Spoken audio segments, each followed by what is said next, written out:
Everywhere we go, people want to know who we are and where we come from. So who are you and where do you come from? I'm Arlene Bailey. I'm from Sallins in County Kildare and I'm a singer. Arlene, thanks for coming tonight. Thanks for driving up. As I said, I have a few issues with Skype. It just doesn't want to be my friend. So thanks for coming up to me. That's no problem. Thanks so much for opening your door to me. I could be Jack the Ripper. I know. Do you know, this is someone the other day wanted to meet me and Paul was like, you're not meeting him. Do you understand that? He was like, you can do a Zoom.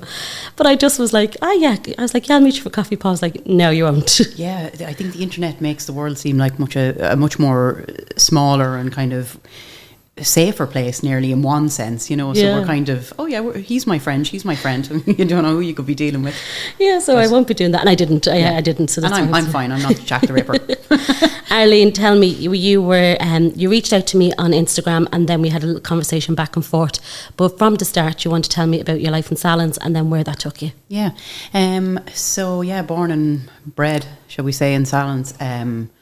I had quite a normal and lovely upbringing, I guess. I was painfully shy as a child. I think there was stages where I wouldn't look at people even that were related to me. I didn't even want to talk to them. And then other times I'd be jazz hands. I could be up on the table doing a jig for you. There was very little in between. And it's only recently that I noticed that to be kind of similar to the way I am now and maybe a trait of my condition. But so great childhood, mum and dad. I have an older sister, younger brother. A lot of love and a lot of laughter in that house. There always was. I knew from day one that I wanted to sing. I always wanted to sing. There was no stopping me. I had a plan, and by hook or by crook, I was going to set out and do what I wanted to do. I wanted to be a professional singer. So, my parents saw this in me as well and used to encourage me. I was going to say push, but a bit of both. So they would be kind of on my case, sing this, sing that, get up and sing with this band, do this, do the other, put yourself out there. And then at 16 years of age, I joined a band. It was kind of, it was not kind of, it was unheard of for anyone in our house to leave school before finishing secondary school and doing your leaving cert, but I upped and left. It was like joining the circus. Sayonara, good luck, everybody. As soon as I turned 17, I left. And as I said, I was with a band then. We hit England. We travelled around England. For a second, the band, who were they? Like, were they older? Were they, at 16 years of age? Yeah, they were older. It was an all-girl band. Okay. Yeah. But anyway, look, that's light years ago now at this point. But anyway, we travelled. Yeah, we did a fair bit. As I said, I did 9 weeks, the first stint away from home. First time ever leaving the country, and of course out into the big bad world without mammy and daddy. It was a shock to the system, but a real eye opener as well, Rebecca. Like, I think I probably needed that kickstart, needed that slap into reality. I think at the time it was unhealthy in one way, but also I wouldn't change anything. I wouldn't change if I could go back now, and even when I relive certain experiences, I think, would I change that? No, I wouldn't, because that's what's made me who I am today, and I'm where I am today for that reason or those reasons. But what type of experiences were they? Were they, you said, unhealthy? What was so unhealthy? If I go back to say when I was 15, I was really withdrawn, and I used to have really dark thoughts, and I didn't know why. And I have discussed this now publicly on a couple of occasions, so I don't mind saying it, but I took an overdose when I was 15 years of age. And I was very cool and calm about it. I just decided, I'm going to do this now. I don't really want to be here anymore. And it was very kind of, it was an easy thing to do for me at the time, which is insane. You'd imagine that you'd be, I don't know what way I should have been, but in my head I probably thought, wouldn't I be completely off the scale, insane, lost the plot? No, I was very rational about it. And being 15 and being a bit of a gobshite, pardon my French, I told my friend, and she nursed me all night. She didn't take me to the hospital. We didn't tell my parents. We didn't tell anybody. We happened to be babysitting that night, or she was babysitting, and I was with her, which, was fine. Wasn't anything out of the ordinary, because we both would have babysat on different occasions for the same family. So I spent most of the night with my head down the toilet, her holding my hair back. I remember her sitting at the table with me going, stay awake, stay awake. Like, I don't know why. Of course, maybe I know now why I did it, but at the time I was like, what was going on? There was nothing going on with me. There was nothing out of the ordinary. There was no major heartbreak. There was nothing going on at home. You know, as I said, my childhood was idyllic. I had the best parents. Nothing. So I guess then when I set off at that young age of 17, I probably wasn't mentally in a great place. I just didn't really realise. So as time goes on, I suppose there would have been serious dips in my mood. There would have been times where I battled with food-related issues, like I would have starved myself. My weight dropped to ridiculous, like, I think at one point I was like a size 4. Yeah, I was all over the place, and all the while I was travelling the world. So I, at times, was surrounded by people I didn't want to be around. I was homesick, desperately homesick, and I thought maybe that would have got easier as time went on. It actually got worse. Like, and even when I'd go away for short trips, like if I came home, I'd never really be home for any more than 4 or 5 days, and then I could be gone for 6 months. But if I came home for a number of days and went away for 2 weeks, for some reason that even seemed worse than 6 months. I think once you hit a certain point when you're away from home and you're homesick, you just power through. It's sort of, I think you become used to it or something. I don't know, I did. But yeah, so there was a lot of, no week was ever the same, basically. I spent a lot of time in the UK. I did several stints in the Middle East. I travelled all around the continent. I found myself randomly working in Monte Carlo Country Club, you know, with the finest of, like the glitterati, you know, performing for people like that, and maybe going out that night and sleeping in a shitty caravan. Like I could write a book. I don't think I'd be able to do it justice if I sat down here for an hour with you and tried to explain what life was like on the road. But there was a lot of fun. There was a lot of heartache. There was a lot of brilliant times. A lot of great gigs there where, so I spent time in the States, and I would have performed there to brilliant audiences, huge audiences, small audiences, pubs, clubs, whatever, you name it. I'd show up at the opening of an envelope just to do a gig. And yeah, there was some great times. I made decent money at times from the music business, and there was other times I went hungry. Like, I actually remember one time, I laugh now, but being so broke somewhere in France and having to get like cheap frozen chips and cook them up, and the cheapest of Coke. Yeah. And it was like fine dining at the time. Do you know, it's hilarious because I've experienced all ends of the, you know, the spectrum in that regard. But a lot of them are funny stories. Like, I found myself on a fishing boat off the coast of Saudi Arabia one time at 4 o'clock in the morning. How? Yeah, exactly. No one ever says that to me. They always just go, oh, that's great. That's hilarious. How? I was with a band. We were doing, what was it? It was 3 months. 3 months in Bahrain in a hotel. In Manama, which is the capital of Bahrain, and like that's literally just off the coast of Saudi Arabia.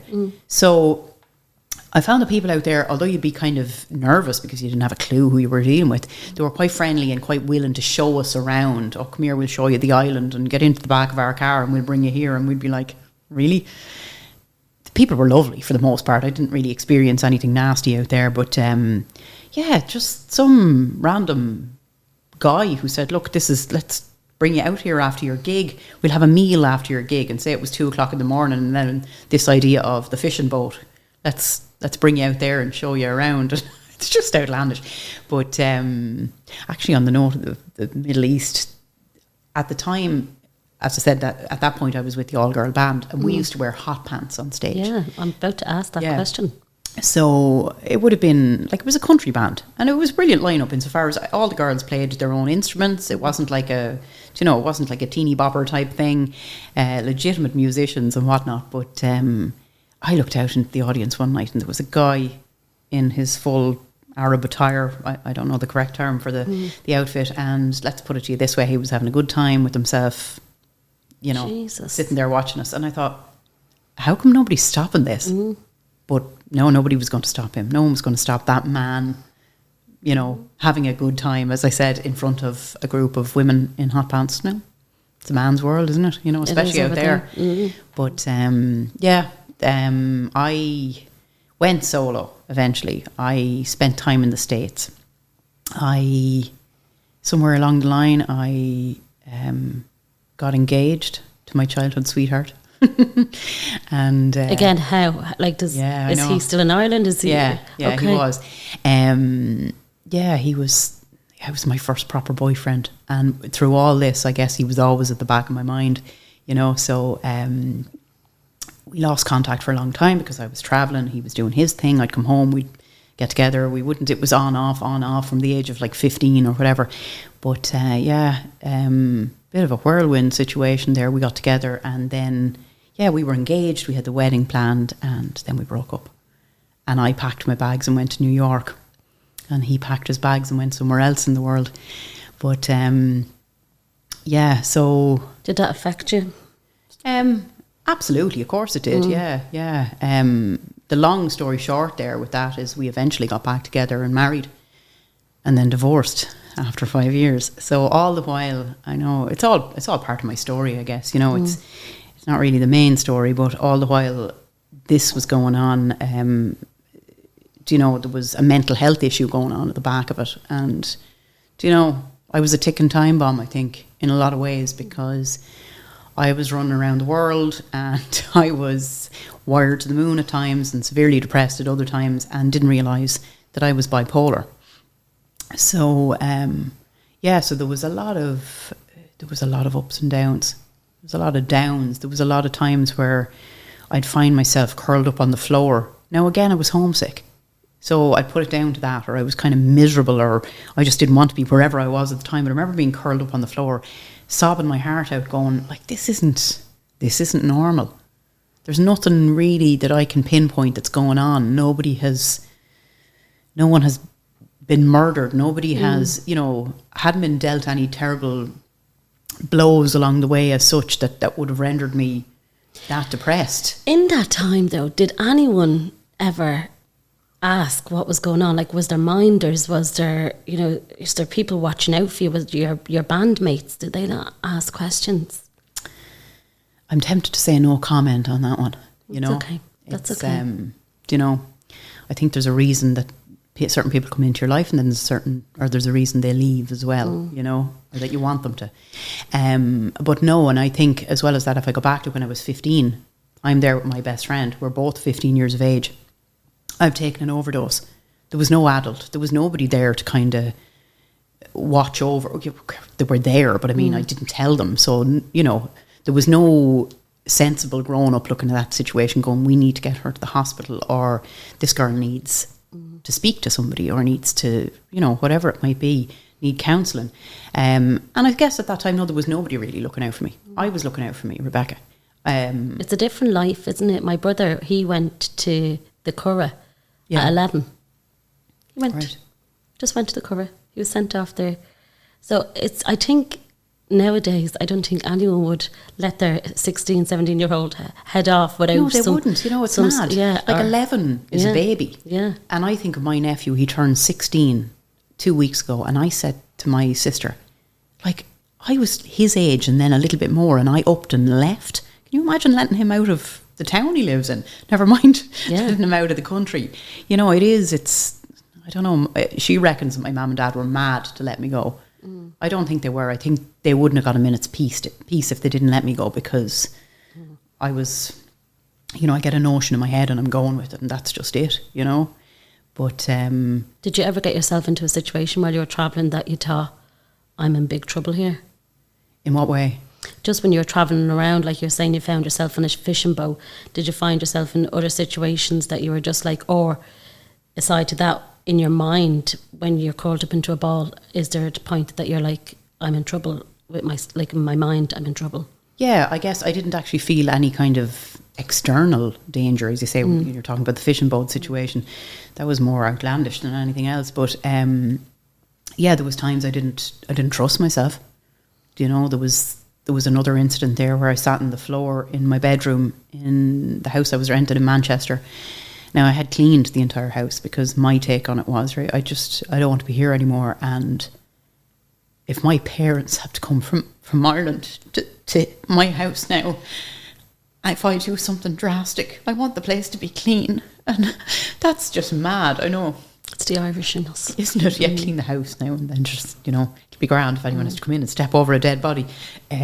God forbid. Arlene. No, sorry for getting upset there. That's okay, take your time. That's where I was at, and that didn't work. Thank God, you know. And all these times, I guess I was crying out. It's that cry for help, whatever you want to call it. I didn't get the help. I went to... take your time for a minute. I went to A&E in a hospital in Manchester. I didn't see this coming. Damn you. I know. Or damn me, it's me talking, not you. Right. Just take your time with it. Yeah, I ended up in A&E, just like, not as in... I went in because I thought, look, I've taken tablets, and kind of at the time felt like I was being lectured by those around me. So let me get a tissue. Take a second. Because I'll end up drowning the floor. I know. Hang on. Let me get a tissue. Hang on. Take your time. I usually have that tissue, so apologies. Can't believe this is going on YouTube.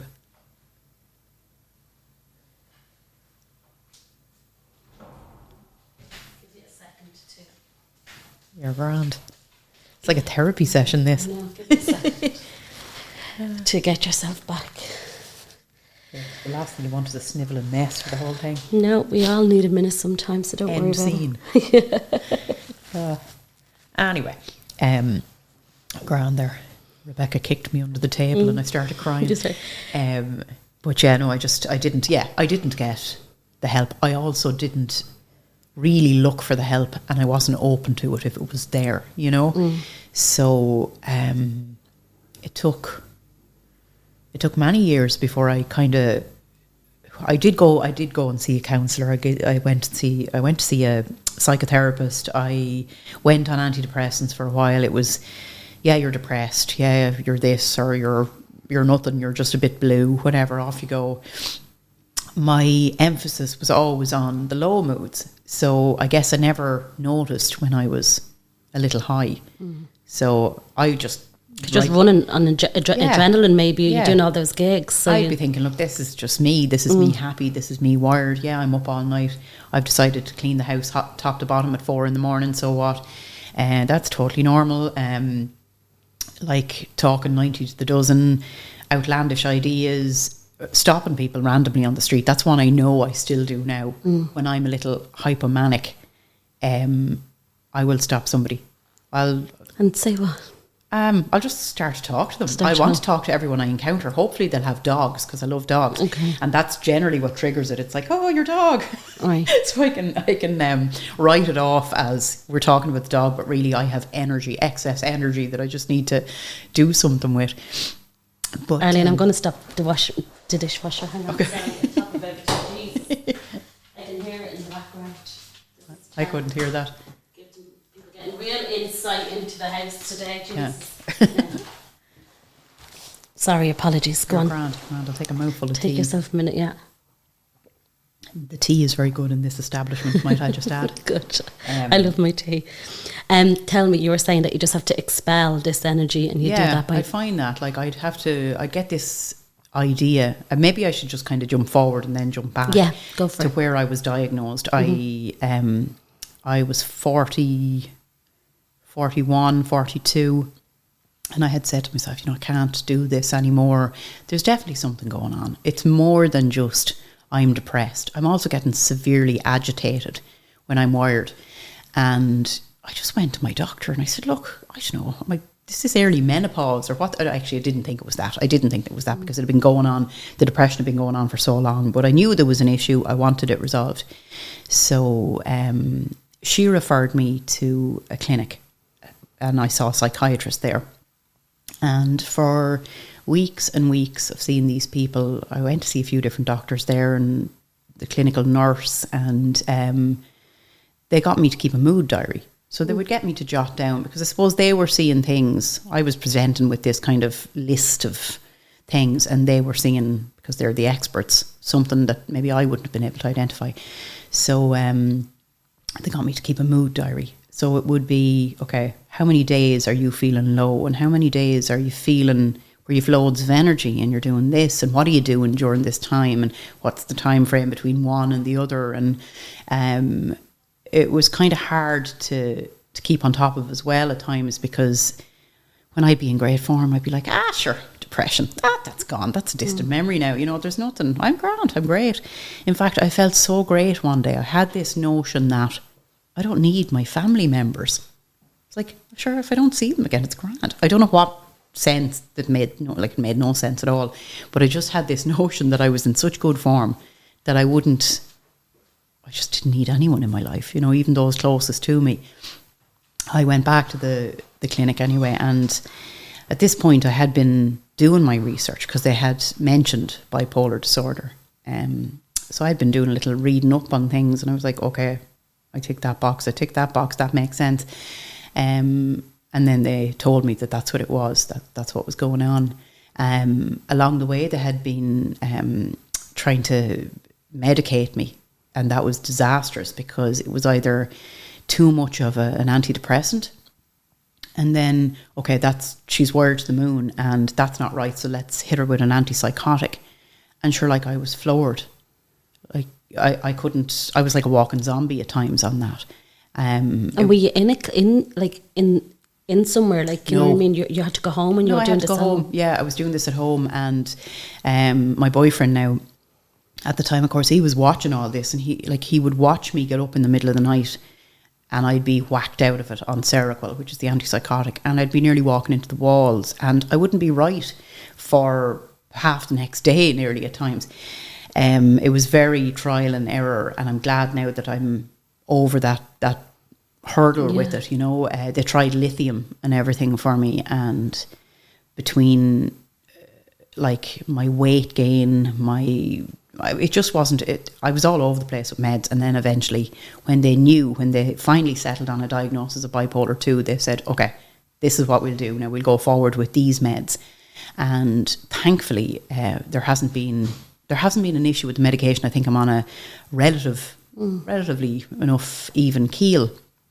But I recorded a podcast with a guy in Australia some months back, and it only came out recently, and I was listening to it, and I was like, it's so long since we did this. We had this chat.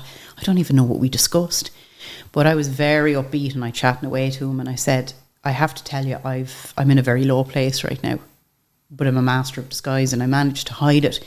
And I was listening to this going, oh God. So that was probably April, and I've been pretty much okay since then. But I haven't been in the last week or so.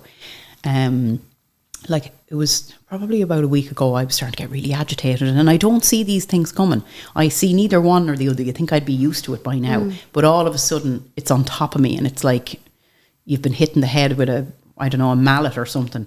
It takes you down. But that's where it started, and I noticed the mood going lower and lower, and the last few days there, I was moping around the place. I was in the bed, I couldn't get up. I just thought to myself, look, I've done so well, and now where am I at? It's been months of an even keel, and speaking out about mental health to people. And I will say that, and I will continue to say to people that anyone that has any sort of issues need to speak out. But like the way I've been over the last few days, to be honest, Rebecca, I was kind of worried about myself, and I'm worried about other people. I contacted my GP last week, and I said I had a problem with my back. And again, I know I had a problem with my back, but my mood, I think, wasn't in a great place. And she wouldn't see me. She was like, well, you need to go for a COVID test. I said, okay, well, like, I have a pain in my back. I have no symptoms of COVID. I know that they try to play safe. But she wouldn't see me. So that was fine. I rang the clinic yesterday that I had attended, because I needed a repeat prescription. I'm running low on my antidepressants and antipsychotics. And when I spoke to the girl there, I thought, well, look, when I get her on the phone, I'm just going to say, look, I don't have a follow-up appointment. I haven't heard from you in ages. I was last sent off with a prescription. And I wanted to say, look, I'm in a bit of a bad way and I don't know what I'm to do. She told me that they had no record of me in the clinic. Now, I have spoke very highly of them and my doctor and all the rest. And they're great people. And I understand this woman is obviously up to 90 with her job and it's stressful and whatnot. But to be told that there was no record of me. So A, I haven't been able to speak to anybody. 2, I haven't got a prescription. And D, what happens next? I'm fearful for people, Rebecca, that are not maybe as strong-minded as I am. Because I am very strong, even though I crumble. I can crumble very easily as a person, and then also when I'm depressed, I'm like a bag of, pile of crap in the corner. I'm useless. But I do worry for people who are not as strong mentally that end up with those dips.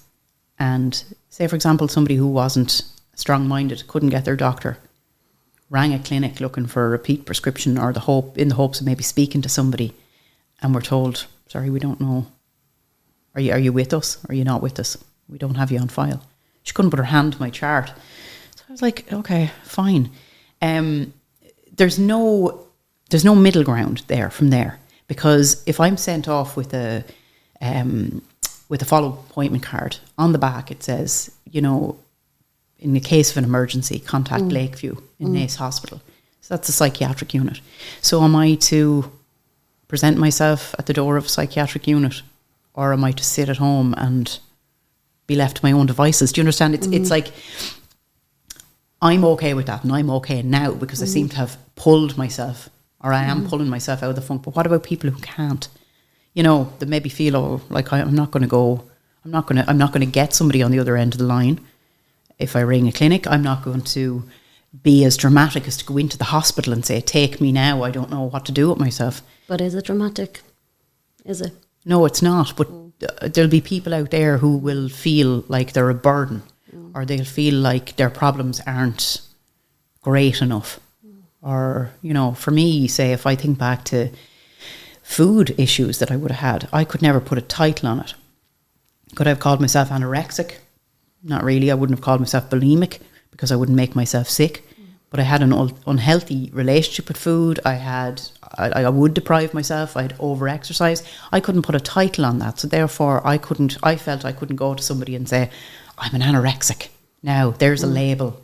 Fix me, So maybe there are people, maybe I'm rambling now. I don't know. But you're not, no, but I would say to you in the moment that you're in right now is that, it's your fight. It's your fight. And I know, and even I had a conversation with Beverly Coughlin today about mental health awareness and being advocates and stuff like that. But I think, first of all, when you're low and feeling the way you do, you just need to look after yourself. And if it means, because you've no support right now, you've the GP, which is absolutely batshit crazy, that we have to have, like, Aria was sick and she needed to have a COVID test before she could go in, and the doctor would see her and it was days. The system is so fucked up right now. Yeah. And absolutely, for people who are struggling mentally, there's not enough help. For people with eating disorders, there's not enough help.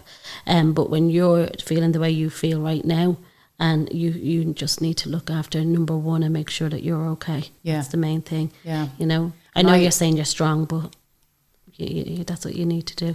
Yeah. It kind of, look, I know I'm in a great place. And this But why do you need to say that? Why do you need to say that? Because if you're struggling, you're struggling. Yeah.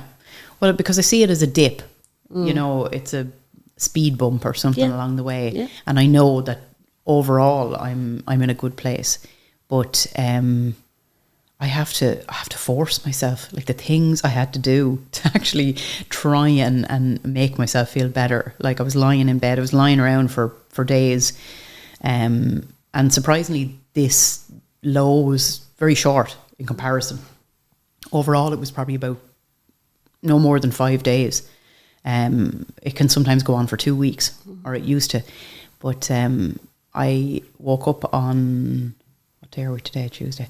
I woke up on Sunday and I said it was yesterday, sorry, beg your pardon. I said to myself, look, I'm going to stay in bed all day.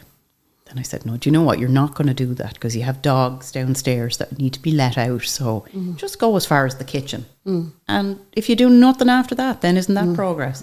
So I got to the kitchen and I made a coffee and I sat outside with it and I said, okay, do you know what I'll do now? So I'll go upstairs and I'll have a shower and I'll clean the house and then I'll lie down and do nothing. But every time I say, look, just do that little bit, it seems like this massive chore, massive effort had to be involved in doing anything. And then I'd get to a certain point and I listened to one of your podcasts as I was cleaning the house.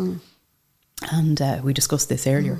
I ended up sobbing my heart out because I listened to a girl's story and Fiona, it just floored me. My heart broke for her family, Keith's family, Keith, you know, and I don't know what it is. I just found some sort of strength there. And when the podcast ended and my house was clean, I said, do you know what I'm going to do now? So I'm going to do a kettlebell workout in my kitchen. I'm going to do a kettlebell workout. And, you know, like I've done all the other things. So if I can do that, and all I kept saying was like, the last bloody thing I want to do is exercise now. I want to curl up in a ball. But I know I'm not going to feel any worse for having done it. So, those few things and pushing myself to do it seems to help. Arlene, can I ask you, what is bipolar disorder? So I have bipolar 2, okay? So one, basically it's manic depression is what it was known as before, okay? So it's, the difference between bipolar 1 and 2 is 1 is more extreme. So the lows are incredibly low, the highs are at times so manic, a person can be just on a different planet basically. And in a lot of cases, whether they're high or low, they can end up being committed to a psychiatric unit. 2 is a lot more, how would we call it? A little watered down. Yeah. So again, I would get low, but not as low typically as somebody with bipolar 1. And then with the mania, it's hypomania. So it's not anything extreme. And again, thankfully, I have never needed to be hospitalised. I'm lucky like that. Although there's been times where I think, Jesus Christ, I wouldn't mind getting away from it all. Is there anyone willing to take me for a few days? I don't mean to make a joke of it, but like some sort of a retreat. I need to send myself away somewhere. But that's it. And it's not to make light of bipolar 2. And again, I'll just say I am no expert on the condition. I'm just going by what I've been told, how I feel, and you know, the hand I've been dealt. Isn't Britney Spears, she has bipolar disorder, and that's how it became, not a buzzword, that's not right. Do you know what I'm trying to say? That's how it came, people start talking about it a little bit more when she shaved her head and attacked the car with the umbrella. It came out that she was bipolar. Yeah, to be fair on Britney, she wouldn't even need to be bipolar. The stuff that she's had to put up with, I don't know how that girl is still standing. Yeah, you know, she's had a tough run of it. I think Kerry Katona, Catherine Zeta-Jones is bipolar. Mariah Carey, so quite like it's and you know what the thing is, again, and I'm learning constantly, because some of the things we would say with the language, or if I'm saying something about someone, oh sure, she's bipolar, don't mind her, do you know what I mean? Again, it's just stuff that we just have to be really careful about the words that we use now, really, don't we? And I've heard that before, everyone's a little bit bipolar. I'm like, okay, that's that like saying everyone has a little bit of cancer, you know, it doesn't make any sense. But I know we say things, we're conditioned to say certain things, and that's fine. You know, you can't be too politically correct either, you know, because you make allowances for people. We're not all perfect, but that's the situation. Do you know what, as well, I can't believe that when you're being trialed, when they're like experimenting on you with these medications, that you're at home doing this. It's bonkers to me. How long did that happen for? How long was it? That over a period of time they were trialing you? Again, I'm desperate when it comes to time, but it was definitely 6-8 months before they got the blend, shall we call it, right? And even at that, look, I'm assuming it's good. It's just I can't expect to have this and not occasionally hit dips. Again, as I said, it's progress in itself that it wasn't as lengthy as it was. I managed to pull myself out of it. It wasn't as extreme. I'm not as crazy as I used to be in terms of of mania either. I mean, what's the mania like? What does it do? It's the best thing ever. Is it? Even though it isn't. It's at the time it's like, okay, I have all these ideas and all these notions, and I'm going to do this and do that, and it is brilliant, particularly in the line of work that I'm in. It's great to have that drive, because you know yourself, you have to be a people person, you have to put yourself out there in the entertainment business. But yeah, it's exhausting as well, so I don't really sleep. So when I'm depressed, I'll sleep for Ireland, and when I'm wired to the moon, I'll get by on 2-3 hours sleep. My boyfriend will pick up on things, and I won't know. He'll be like, there's something going on here. I'll be like, what's going on? Yeah, you're on the cusp of something. There's something brewing here. And I'd be like, okay, that explains why I was down on my hands and knees scrubbing the skirting boards and like running. Even I get this urge to run at 2:00 in the morning. I'd be like, I need to go running. And there's a friend of mine, lovely girl. She also has bipolar. This is why we've managed to bond. She has told me the same thing. She gets the urge to run. So I don't know if it's a good thing. I think doctors told her before not to feed into it. Okay. But I think it'd be a great release to get up, put the runners on at 2 a.m. and go for a mad dash. Yeah, but is it safe for you? You No, know, of that's course the not. thing. Of course not. And how has that, Arlene, manifested itself through your life? You know, did it affect your relationships? Obviously, it affected your marriage and so on. So will we go back a little bit and then talk to me about that? Yeah, absolutely. It would have played a part in the, you know, the demise of my relationships all the way along the line. I kind of had this thing for a long time. Well, everybody leaves me. Everybody leaves me. And that sounds dramatic. I'm feeling sorry for myself. But I used to say that to Gordon, my boyfriend. Best of luck now. You know, it's going to be a bumpy ride with me, because things are never normal. And even the last few days, I mean, I'm just a bit of a grump to be around. I should probably stop up and say, do you know what? Go away and leave me alone for about 2 hours and let me just argue with myself in my head, and come back to me then, and hopefully I'll be a nicer person, because I'm agitated a lot when I'm like that. So whether I'm up or down, it comes with a certain level of, you know, anxiety and whatever. I'm arguing with myself in my head, and then you take it out on the people around you. So yeah, of course there would have been issues. I know, like, over the years, I wouldn't have confided in my family members about what was going on. They never found out up until recently about those 2 attempts that I made on my life. So yeah, I think I would push them away a lot. When I'd start to feel down, I'd close down. I think maybe now my mother is seeing, okay, that's why she didn't come home for X amount of time, or this is why, you know, she didn't call as frequently when she was at home, or whatever, you know. But the whole thing came to a head, Rebecca, to be honest, when my dad died. So this was it. Like, this was, I think, the bomb, the atomic bomb that went off. So, as I said, I'd gone past the 40 mark. I was already thinking to myself, look, you need to get things straightened out. And I'd say the most traumatic, I'll try not to cry again, but the most traumatic time of my life, I was doing a gig. It was for a private party. And I don't know, was it somebody's birthday? I think it was the 40th birthday party. And I was on stage. I had received a text from my sister, my older sister, about an hour before I went on stage. And she said, what time did your gig finish at? I was like, well, normal time, whatever, you know, 11:30, 12. I thought it was strange that she was asking me that, because it wouldn't have been a time that she would have called to me afterwards. I knew there was something going on, so I thought, okay, well, sure, she'll tell me later or tomorrow. I was halfway, 3/4 way through the gig. I was singing an ABBA song. It was a real party environment. People were on the dance floor. And I looked out at the door, and I saw my brother standing there. I was like, there's Eric. And instantly I went, oh, there's Eric. That doesn't make sense. Why is he here? This is a private party. So I knew there was something going on. I was on stage, I'm singing. Who knows what I was spewing out. Like, the words were probably coming out in German. For all I knew, I was that shaken by the situation. I had a text. I had him standing at the end of the hall. And I knew there was some sort of bad news coming my way. So the song ended, and I just went to the side of the stage, and Eric was there, and he looked at me and he said, Daddy's gone. And I was like, what? Like, we're still playing. We're in the middle of a gig here. You know, what's going on?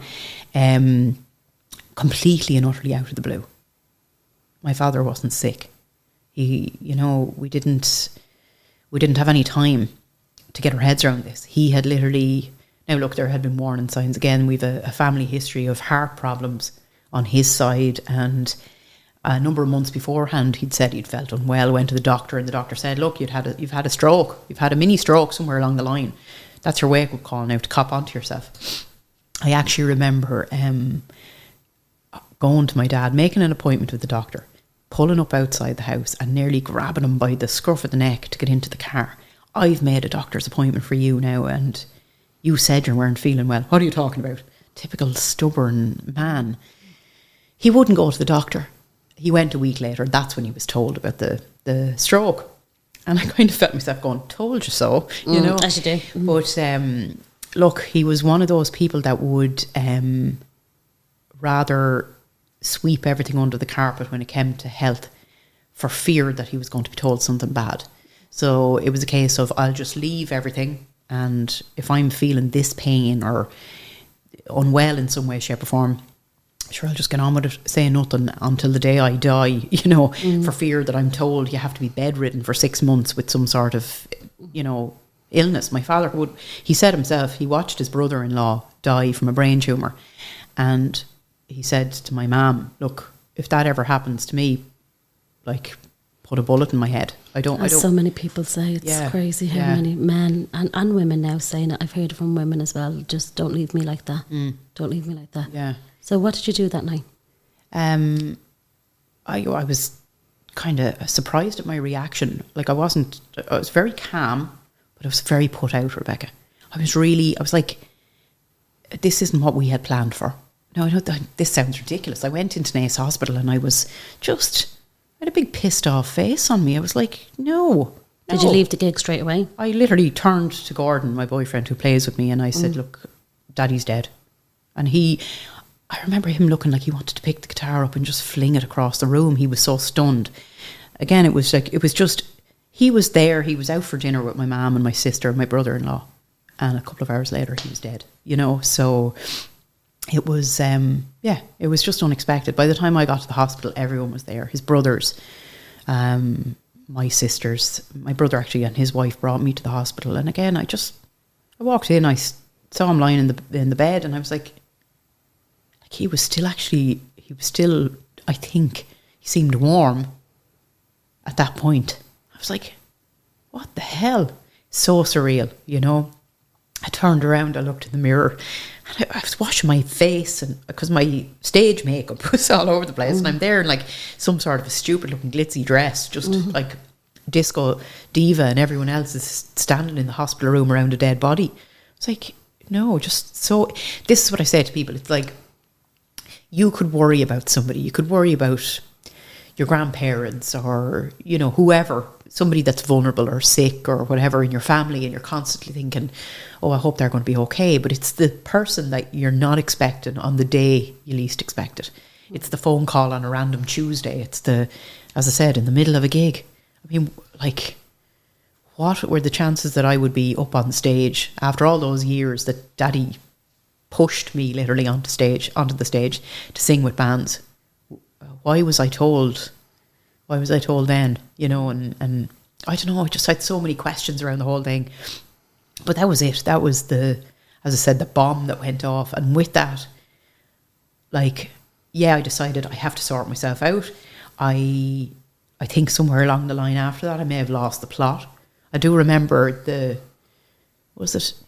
every anniversary, of course, is terrible, but the 1 year anniversary being curled up, I was like, oh, like in an absolute catastrophic heap in the sitting room.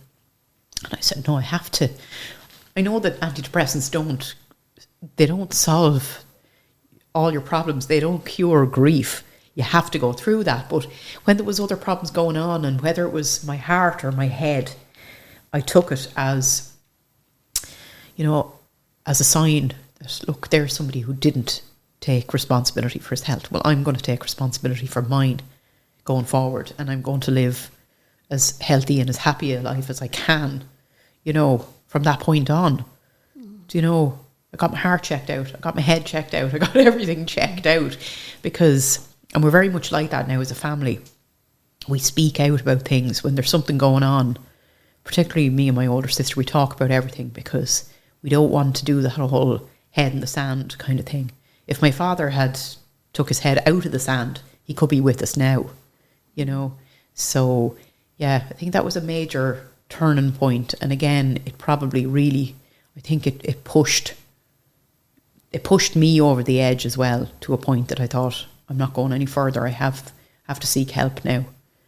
Did you lose your mind with it? Like, for a long time after he was gone, I found myself saying, I don't want to be here. I don't want to be alive. I knew I wasn't saying I want to kill myself, but I didn't want to be. I didn't want to be here anymore. And I used to have this, I don't know if you're like this, but the terrible fear of death. You know, I used to have nightmares about it. I'd be thinking, oh my God, it sounds ridiculous. How does anyone go through that? And you have to go through it on your own. And what's it going to feel like? And is it going to hurt? And all these thoughts. And I just thought, I've no fear anymore of death, because if there's anything on the other side and he's there, you know, I'll be grand. But no, it's funny, isn't it, how when time goes on and you've lost somebody so close to you, you eventually stop thinking of them first thing in the morning. You know, you do. He's no longer my first suffocating thought when I get up. And that's brilliant. That's great that I'm, you know, you don't get over it, but you get on with it. And that's it. In one way, I'm kind of, I'm glad that I'm speaking out about stuff and he's not here to listen, because I don't know if he'd know what to do with it. You know, I don't know if that sounds a bit silly point to make, but yeah. Because he'd probably feel like he let you down. Maybe, yeah, the whole protective dad thing, that he should have been there for this, that and the other, but like, you know. He was never going to be, because you never spoke about it. I never spoke about it, you know, more fool me. I haven't shut up about it in the last while. That's good. Yeah. Of course, my mother picked up a very well-known magazine there recently and read a story about me. Things she never knew, things that I didn't get to talk to her about before the article came out, and things that I still haven't talked to her about. So we've yet to have a big kind of heart-to-heart talk. Why do you think you haven't spoke to her about it? Since. I suppose I haven't really seen her that much. She was away. She was in Portugal with my brother. He lives over there. And that's not an excuse. No, it's not. I know. You know, I've avoided her. That's yeah. And I called around this evening, and she had a thumping headache, and I kind of thought, yes, we don't have to talk about this right now. Did she ring you when she read it? Did she ring you? She did. Yeah, she did. What did she say was upset. And I was quick to say to her, Ma, look, I'm in a great place now. This is why I'm able to talk. Again, I know maybe I'm contradicting that after saying, you know, that I've been in a bit of a low mood the last few days, but overall, I'm, you know, on the right track. I'm medicated. When I can get the right people on the phone and they can find my bloody file, I can talk to people, you know. I've been to counsellors and stuff, and I've talked through things, so I wanted her to be aware that I can't go back if I've spoken out. I can't keep these things a secret anymore, and once it's out there, I'm forced now to address it. I have to address it. And I think when it happens again, and if I feel that low, yeah, I'm going to take myself to the hospital if I have to, and just say, look, right, I need help. It's your only option. You need to just do it and just my make leg, sure you're okay. If my leg was broken, you know, I'd have to go to the hospital. There's something not right, and that's what I say to people, just try your best, even if it's to pick up the phone and ring somebody that you don't know, some sort of a like the Samaritans or somebody like that. I don't know. There's a lot of options out there. There is, and we have to take responsibility for ourselves, and that's a big thing. Yeah, you have to take responsibility for yourself. Yeah, you do. That's a big thing. Yeah. I don't think people do. No, a lot of people are too busy looking after other people and forgetting about their own well-being. And, you know, what is it they say about if you don't make time for your health, you'll have to make time for your illness, whatever it might be. You know, you just have to address whatever it is. And I guess, yeah, my dad, he taught me that life is short. He died at 69. You know, it was too young. And why would you go through life, you know, making things difficult on yourself if there was a way that you could see to make it easier? So, you know, whether that's antidepressants, whether that's talking to somebody, whether it's running your arse off in the gym to release endorphins, whatever it might be, to alleviate the problem, it's best to just own it. And well, it was for me anyway. And the magazine, what was it? Was it RSVP? No, it was Life magazine with the Sunday Independent. Oh, Jesus. Yeah. Mm-hmm. Okay. Yeah. No offence to RSVP. Yeah, well, no, I was in that too. Yeah. But yeah, no, they did a big story. It was great. It was a lovely platform, you know, to be given. But what was the biggest thing in the article that you're afraid or worried about your mum seeing? Taking an overdose at 15, because for her as a parent, I would imagine in her head, which is not the case, but I'd say she probably feels like she let me down. She didn't let me down at all. She was completely oblivious. In fact, I remember the day after, because I was quite sick that night, and I was sick throughout the next day, and I was at home curled up in the armchair, and I remember her saying to me, "Now I'm going to ask you something, and look, you're not going to get in trouble. I just want to ask you." And I said, "What?" She said, "Are you pregnant?" Because I was just being so sick. I was like, ugh, no. Like, I mean, I hadn't even been with anyone at that point. Like, get away from me. You know, I suppose that was probably the biggest thing. And there's nothing else I'm holding on to, Rebecca. That's the thing. Like, I'm not afraid anymore. I'm not afraid to be me. I'm not afraid to speak out. I don't care, you know. There's nobody I'm afraid of. There's nothing there that I have hidden in the closet that I'm worried that someone's going to find out.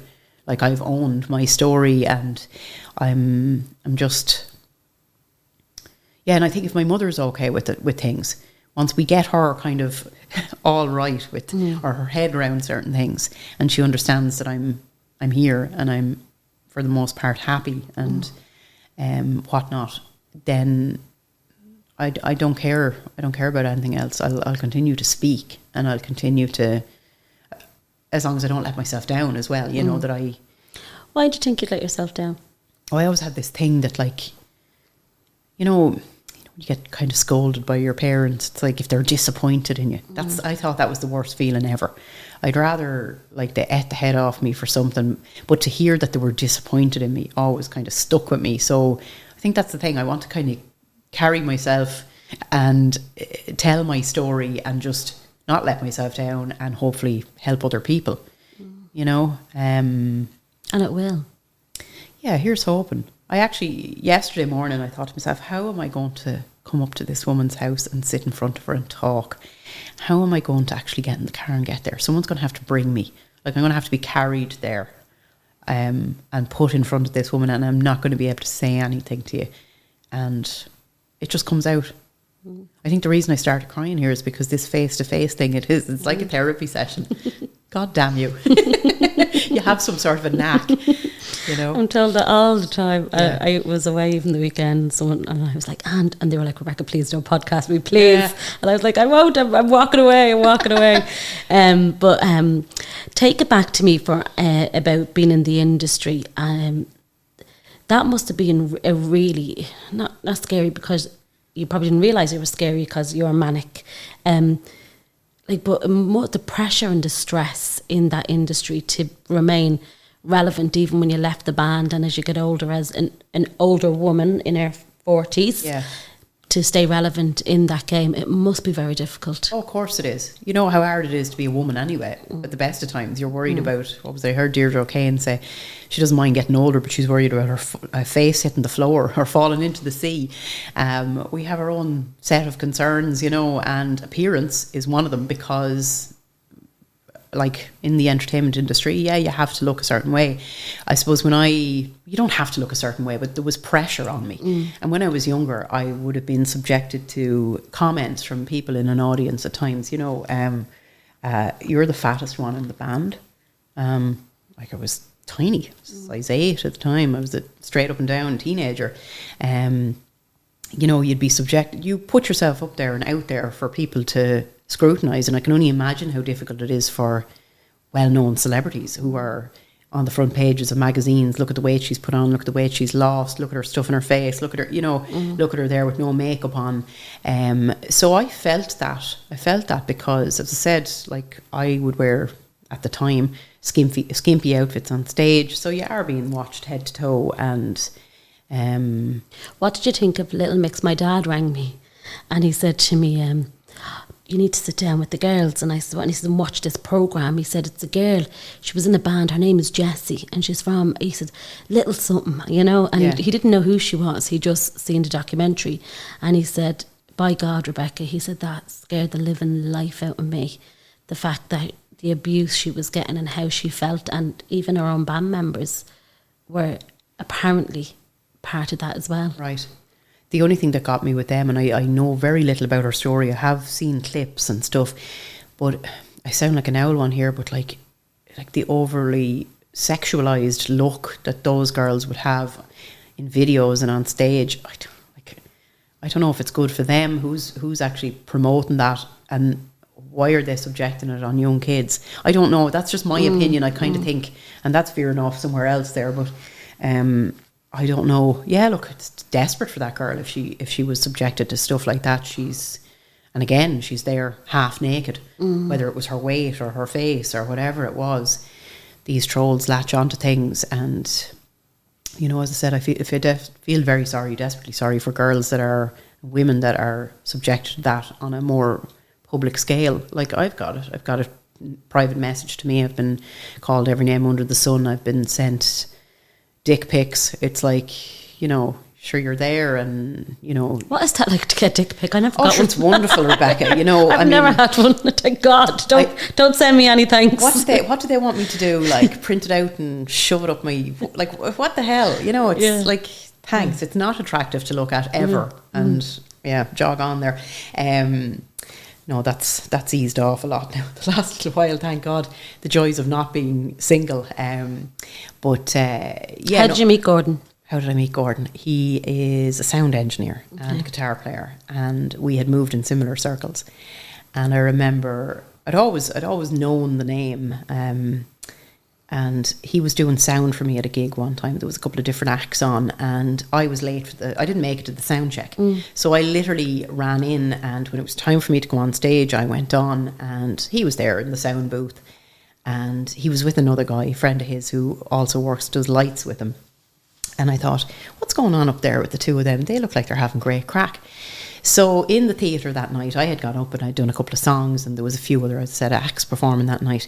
So I sat down with a couple of guys that I'm friends with, and everyone was facing the stage, but I kept looking around. It's like, what's going on back there? I was so drawn to him. I just kept looking back. If anyone had seen, like, whatever number of 100 people staring at the stage and one person with their head turned around staring at the guy in the sound booth. But that was that.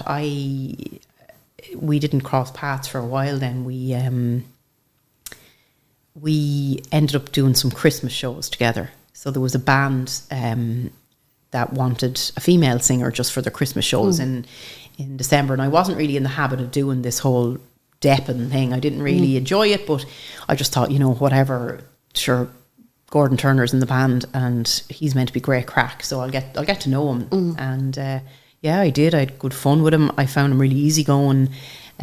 He worked with other singers at the time, and he said to me one time, you know, I do this 2-piece act, and he went out by himself occasionally and with other bands and sound gigs and whatnot. And he said, like, I'll work with this girl.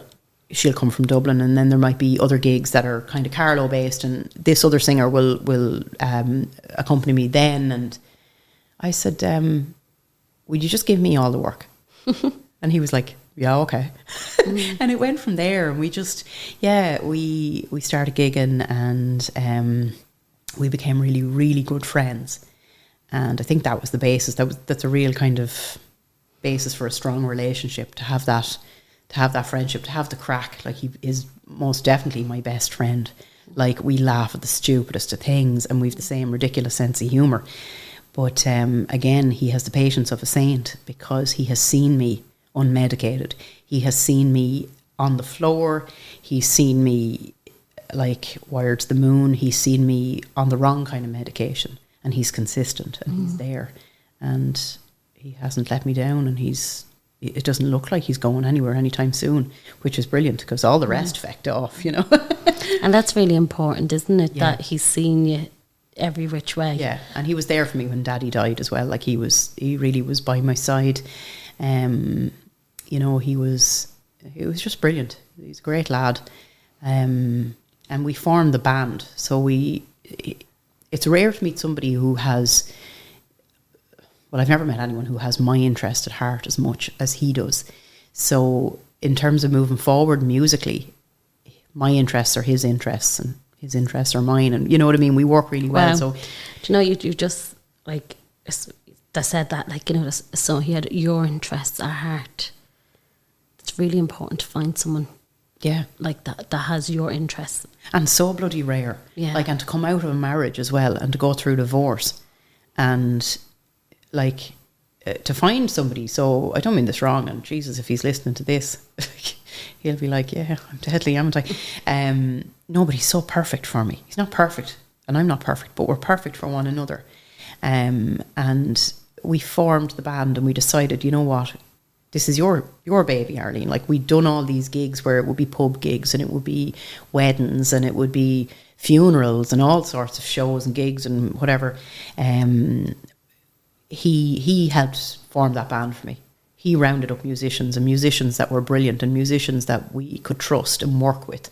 And he's the one that takes care of like sound and getting to gigs and equipment and all that. He's the brains behind the whole thing.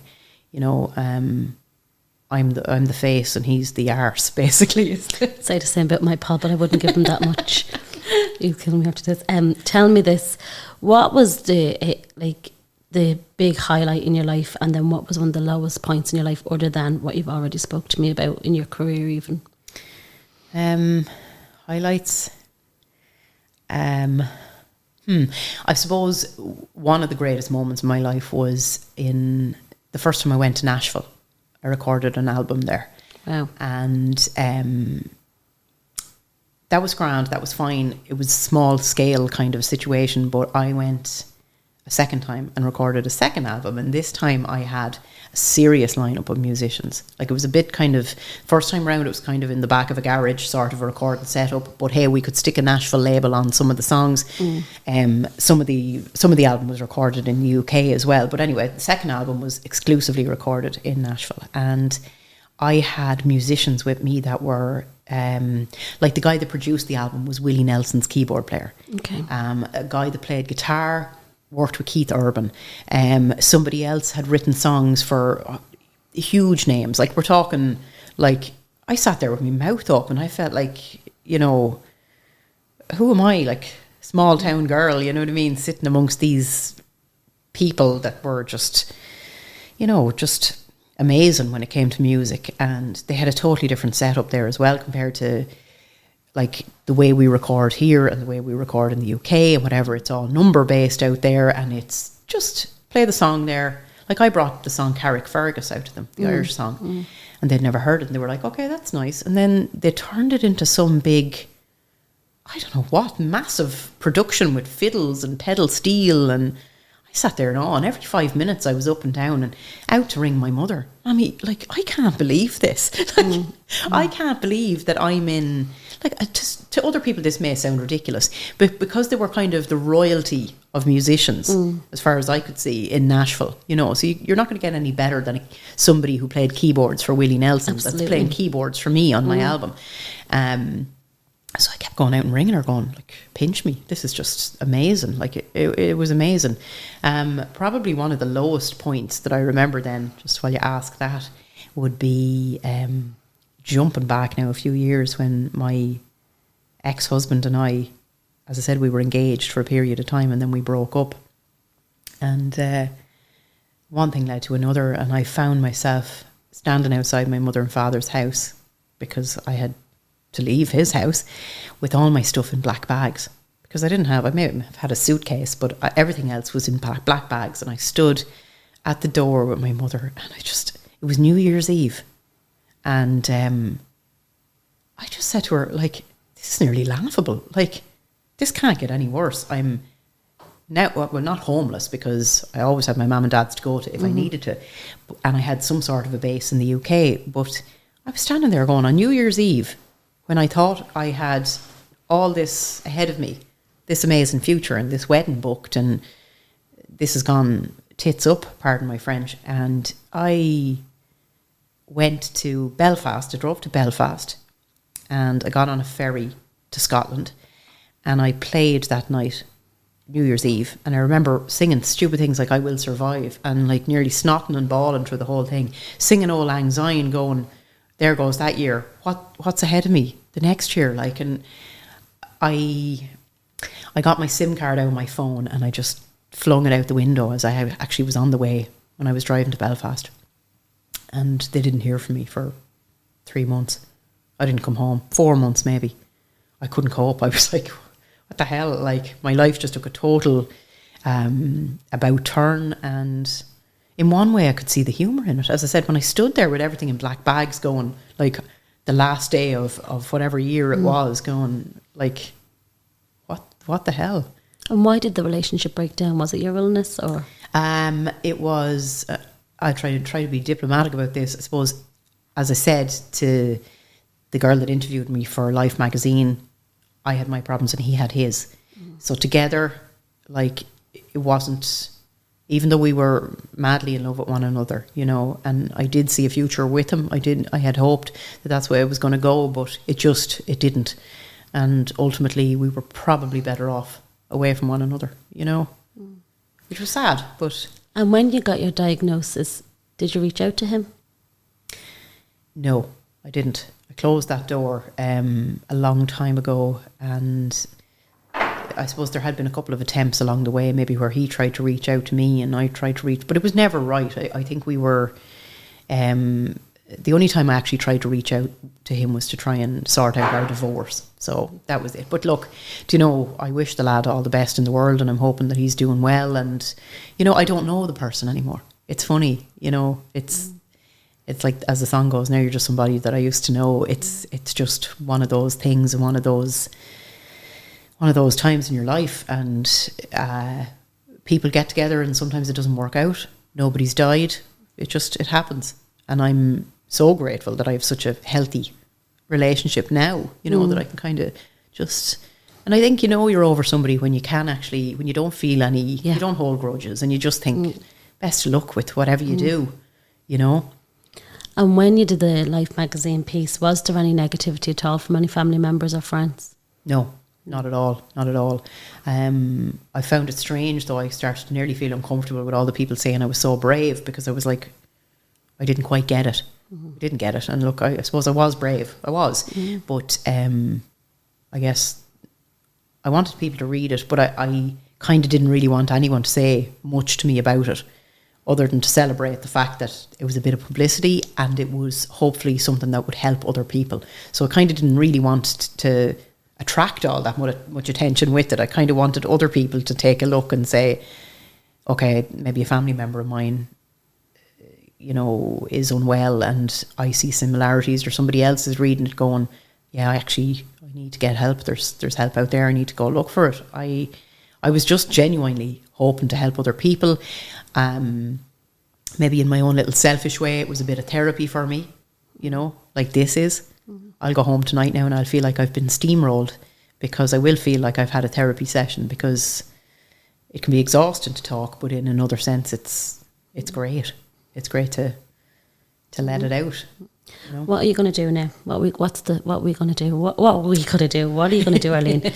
What am I going to do? I'm focusing so much on my career, Rebecca. I'm with the new album out now. I'm, as I said, banging down doors. I'm getting a bit of publicity. I'm getting a bit of airplay. I can't, as much as I want to fly the flag for mental health and I want to speak out in the hopes that other people will seek help. I also can't forget that I'm a musician, I'm a singer, and that's what I'm really ultimately trying to promote, and that's where my heart really lies. I love to perform. We have a few gigs lined up. We've done a couple of theatre gigs there recently, government funded ones, and we have some stuff in the pipeline, but for the minute it's still very much up in the air. Nobody's really booking tours as such, and next year I think is going to be the year that we hopefully get a bit more clarification on things, and that we can say, okay, from a certain point now we're going to work to do this stint. And the aim is theatre gigs, even small venues, where, like, a show that we did recently was an acoustic show, and you have people in the palm of your hand, so it's so different than the full band, because the band is like, there's 5 of us. Yeah, 5. Just think about that. And it's loud, and it's edgy country, and it's tongue-in-cheek, and we're having to crack, and we're rocking out. But when you do an acoustic gig, I think I love one equally as much as the other. There's something lovely about sitting on a stool and having an audience in the palm of your hand, and it's just a guitar. Like the last time we had Gordon on guitar, and we had a female fiddle player. So, do you know, it was just lovely to do those kind of gigs, because you then get to do a different spin on your own songs, and you get to talk to an audience and kind of engage with them a little bit more. And it's just, as long as I'm performing, Rebecca, and as long as, you know, I suppose I want to be a little bit precious about it, and not kind of just do what I used to do and play everywhere and anywhere, because I think COVID has taught us a lot. You know, I suppose we've all had a chance to take a look at things and put things in perspective. But for me personally now, going forward, it's my own shows. It's not the playing the pubs and stuff like that. They're great crack, and there's money to be made. But now I need to take a step back from that as self-preservation as well, because the years of being in that environment and being in pub environments since the age of 4, really, since singing on stage in pubs, I think I need to kind of take me and go, no, you know, we're going to put you there now in a kind of a safer, and not safer, but you know what I mean, like a little bit more comfortable environment. And especially, as you said, like of an age now where I'm like, no, you know, if it's not for me, it's not happening. If it doesn't feel right, or I've done my apprenticeship in a sense, I guess, in that regard. So I'm like, no, I'll aim for those gigs, and I'll pick and choose the gigs. And I'm finding it a little bit difficult right now to kind of break down the doors TV wise here, which is funny. You know, I found it easier in the UK to get TV spots and stuff. So not that that's been a deterrent for me. I'm still banging on those doors, you know. And as long as I'm performing, I'm happy. Once I figured out that, you know, after a bit of a break for a while between COVID and then a few other bits and pieces along the way, where I said, look, I'll take a rest for a number of months, I always came back to this, and it is always what sat well with me, and what keeps me happy, you know, inside the music. And I think whether it's my music, whether it's exercise, whether it's my pets, I'm surrounding myself with the things that bring me joy as best I can, because, you know, there are external elements out there that'll come and get you, and, you know, throw a cat among the pigeons. So I try to keep things as happy as possible. The last question I'll ask you, what do you think has saved you over the years? Me. Yeah, and I know that probably sounds a bit me. I remember being in an unhappy situation before in the past, and my sister said to me, my ex-husband at the time, he saved you. You know, like as in, he made you see the clearing for the trees, or whatever it was. And I thought, yeah, he did. But then I thought back, no, all those times where I did whatever, or pulled myself out of a hole or whatever, it was me. Fair enough, I'm assisted by medication and, you know, a medical team and whatever else. And I've seen, as I said, excellent counsellors and therapists and whatnot to help me. But ultimately, it's been me who's got up off my backside and sought the help. You know, and all the way along the line, when things got tough, I guess I have a certain sense of resilience. And yeah, I put up a therapist actually that I spoke to one time, gave me this kind of trick. She was like, imagine like nearly a brick wall up in front of you, and then when certain people come with certain things to throw things at you, it's only going to get so far. So I kind of, at the time, I could see, probably a bit morbid, but I envisioned it being like a headstone in front of me. Okay. Like, you know, and you try to throw something at a headstone. It's just, I don't know why that picture came to mind, but that's what I feel. I'm like, you know, yeah, I'm looking after myself, and I think maybe shielding myself from the crap that's out there. Still, well, as I said, get the crap. Still get the occasional penis picture or abusive message from somebody online. It's gas, isn't it? The internet, how it brings us all together in a wonderful way and in a messed up way as well, where people think they can just contact you and, you know, and say what you want to call say. you a piece of shit. Yeah. I'll tell you, Arlene, I was away for work recently, and we had enhanced events, enhanced entertainment, and Lulu was one of the ones that we had on board. It was very emotional for us, because it's the first time seeing live, live entertainment, live acts, and for you guys, I can only imagine what it's like. But when we were leaving the ship, I said to her, I was escorting her off, and I said to her, Lulu, look up, and everyone was on their balconies and they were waving to her, and she burst into tears. Oh. And I just went, oh. And she said to me, Rebecca, I'm 72 years of age. She said, and I don't have much of that left. She said, after all these years, this year, 18 months of not working and seeing that, she was like, I love it. And she just walked the whole length of the pier and waved to every single one of them. And it was such a magical moment for me that I was like, this is Lulu, like, you know what I mean? Exactly. And for such a legend, you probably would think moments like that are a dime a dozen to somebody like that, but you still obviously is so grateful. And of course, like every musician, whether they're, you know, doing small gigs, big gigs, whatever, they've missed it. And you're in that industry for a reason, you know, and I guess she is, you know, that's where her heart lies. That woman has been singing since she's very young. Yeah. Oh, that's nice. Fair play to her. She does not look 72. Yeah, she's great for 72. Well, Arlene, thank you so much for coming here. And do you know what? Even more so because you've been feeling so low. So thank you for like having the strength, and as you said, the resilience that you have, and you are saving yourself to come here tonight to my home to talk to me. I thoroughly enjoy this, so thank you so much. Me too, despite all the crying. That's okay. But look, you obviously have that knack. That's okay. Maybe you've missed your calling, Rebecca. You should have been a counsellor or something. I don't know. I have my cruise calling is the one that the ocean calls me. Yeah. And that's where I am. Well, look, I really appreciate you taking the time to talk to me, and as I said, welcome me into your home. And like, again, it's another step in the right direction for me, you know, just to be able to voice it. And again, hopefully maybe if there's someone listening and they feel like they need some sort of help, just speak out. That's what I want to say to people, you know. Thank you.